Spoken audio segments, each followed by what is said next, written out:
حضرت فضیل بن عیاض بہت بڑے بزرگ گزرے. جوانی کا زمانہ تھا تو ایک خاتون سے آشنائی ہو گئی, محبت کا ربط قائم ہو گیا. تو ظاہرہ جوانی مستانی ہوتی ہے اور جنون کا ایک شعبہ کہا گیا ہے جوانی کو, اور پھر دل میں اس طرح کے رجحان پیدا ہو جائیں تو پھر وہ جنون کئی گنا بڑھ جاتا ہے. تو اس کے ساتھ وقت طے کیا اور اس کے ملنے کے لیے بے تابی کے ساتھ ان گھڑیوں کا, ان لمحوں کا انتظار کرنے لگے. خیر جب وہ وقت آیا تو اس کے گھر کی طرف چلے اور اس کے گھر کی دیوار پھلانگنے لگے تھے کہ ساتھ والے مکان سے کسی قاری قرآن کی تلاوت کی آواز کانوں میں پڑی. اور وہ پڑھ کیا رہا تھا, الم یان للذین آمنوا ان تخشع قلوبهم لذکر اللہ وما نزل من الحق. کیا اہل ایمان پہ وہ وقت نہیں آیا کہ ان کے دل اللہ کے ذکر اور اللہ کی یاد, اس کی محبت میں تڑپ اٹھیں اور وہ خوف خدا میں مبتلا ہو, اور جو نازل ہوا قرآن, اس قرآن کی محبت میں اس کے دل میں خشیت پیدا ہو. بس یہ کانوں میں پڑنے کی دیر تھی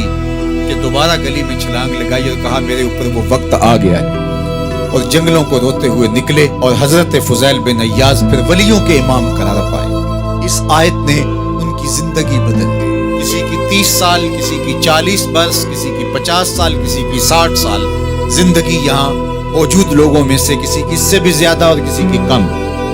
اس آیت کریمہ کو ذرا اپنے اوپر وارد کریں تو اللہ ہمیں نصیب کر دے کہ ہمارے دل تیرے خوف سے کانپ اٹھے اور تیری خشیت سے ہمارے دل لرز اٹھیں, اور قرآن کے ساتھ ہمارا ربط مضبوط اور مستحکم ہو جائے, اور ہم یہ اقرار کرتے ہوئے تیرے حضور حاضر ہو جائیں, مالک وہ وقت آ گیا ہے کہ ہمارے دل تیری یاد سے, تیری محبت سے, تیرے پیار سے مالا مال ہو گئے, اور اپنی باقی زندگی ہم تیرے پیار میں, تیری محبت میں اور تیری یاد میں بسر کریں گے. حدیث پاک میں آتا ہے کہ اگر کوئی شخص اللہ کے خوف سے رویا اور اللہ کے خوف سے رونے کی وجہ سے اس کی پلکوں کے بالوں میں سے ایک بال کی جڑ گیلی ہو گئی, تو قیامت کے دن وہ بال کھڑا ہو جائے گا, اللہ یا تو مجھے نکال لے یا اسے جنت عطا فرما دے. تو اللہ جل شانہ اس بال کو تو آنکھ سے نہیں نوچے گا, بلکہ اس شخص کو اللہ جنت عطا فرما دے گا. اللہ اکبر. گناہگار کی آنکھ کا پانی اللہ کے غصے کی آگ کو ٹھنڈا کر دیتا ہے. اس لیے ہمیں رونے کا کہا گیا, فَلْيَضْحَكُوا قَلِيلًا وَلْيَبْكُوا كَثِيرًا. اللہ اکبر. ارشاد فرمایا کہ تھوڑا ہنسا کرو, زیادہ رویا کرو. صحابہ کو ہنستے ہوئے دیکھا تو آقا کریم علیہ السلام نے فرمایا کہ تمہارے تک اللہ کی امان نہیں پہنچی اور تم ہنس رہے ہو. عرض کی حضور اس کا کفارہ؟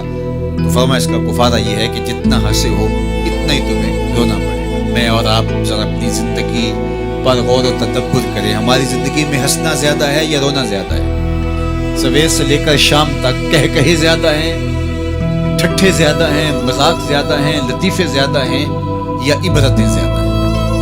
تفکر زیادہ ہے, تدبر زیادہ ہے, سوچ بچار زیادہ ہے, یاد الہی میں تڑپنا زیادہ ہے, آنکھوں سے یاد خدا میں بہنے والے آنسو زیادہ ہیں, یا غفلت سے پھوٹتے ہوئے کہے زیادہ ہیں؟ مجھے اور آپ کو اپنی زندگی کا ضرور محاسبہ کرنا چاہیے. ٹھٹھوں سے, مذاق سے ہماری مجلسیں بھرپور ہوتی ہیں. ہم دن میں جتنا ہنستے ہیں, کیا اس کا 10واں حصہ بھی ہم تنہائی میں بیٹھ کے اللہ کی یاد میں روتے ہیں؟ اگر ایسا ہے تو مبارک ہو, اور اگر ایسا نہیں ہے تو اللہ سے آنسو مانگو, اللہ سے درد مانگو, اس کی یاد میں رونا مانگو, اس کے ذکر میں تڑپنا مانگو, اس کی محبت میں بے تابیاں مانگو, آنسو مانگو, سسکیاں مانگو, تڑپنے پھڑکنے کی توفیق دے, دل مرتضی سوز صدیق دے. اس کے حضور عرض کرو کہ مالک ہمیں تڑپ دے, ہمیں سوز و گداز دے, ہمیں کیف و سرور کی دنیا نصیب فرما دے, ہماری آنکھوں کو آنسوؤں کا جمال عطا کر دے. اور اگر ہماری آنکھوں میں آنسو نہیں ہیں, ہمارے پاس کہے ہیں, کہتے ہیں جو ہنستا ہوا گناہ کرے گا وہ روتا ہوا جہنم میں جائے گا, اور جس نے یہاں دکھ سہے, تکلیفیں سہی, آلام سہے, اس کے بدلے میں اللہ تعالیٰ اس کو وہاں راحتیں عطا فرمائے گا. فرمایا کہ مومن کے پاؤں میں کانٹا بھی چبھے تو اللہ جل شانہ اس کا صلہ بھی اس کو قیامت کے دن عطا فرمائے گا. تو یہ جو تفکرات ہیں, یہ جو دکھ آتے ہیں, یہ جو تکلیفیں آتی ہیں, مصائب آتے ہیں, مشکلات آتی ہیں, اذیتیں ہمیں پہنچتی ہیں, تو اس پر صبر کرنا چاہیے اور اللہ کا شکر ادا کرنا چاہیے کہ ہم ان مصائب سے گزر رہے ہیں, ان مشکلوں سے گزر رہے ہیں. اور اگر کسی شخص کی زندگی میں دکھ ہے ہی نہیں, سکھ ہی سکھ ہیں, تو پھر وہ سمجھے کہ وہ فتنے میں مبتلا ہے۔ اس لیے زندگی کے اندر یہ آنے والی تکلیفیں، زندگی میں ملنے والے دکھ، اذیتیں، یہ اللہ تعالیٰ کی طرف سے ہمارے اوپر ایک انعام ہے، اور اللہ تعالیٰ جل شانہ اس کے بدلے میں ہمیں آخرت میں صلہ عطا فرمانے والا ہے۔ تو فرمایا رجل ذکر اللہ خالیا ففاضت عیناہ، وہ شخص جس نے تنہائی میں بیٹھ کے اللہ کا ذکر کیا، اللہ کو یاد کیا، اور پھر کیا ہوا؟ فرمایا اس کی آنکھوں سے آنسو ٹپکنے لگے۔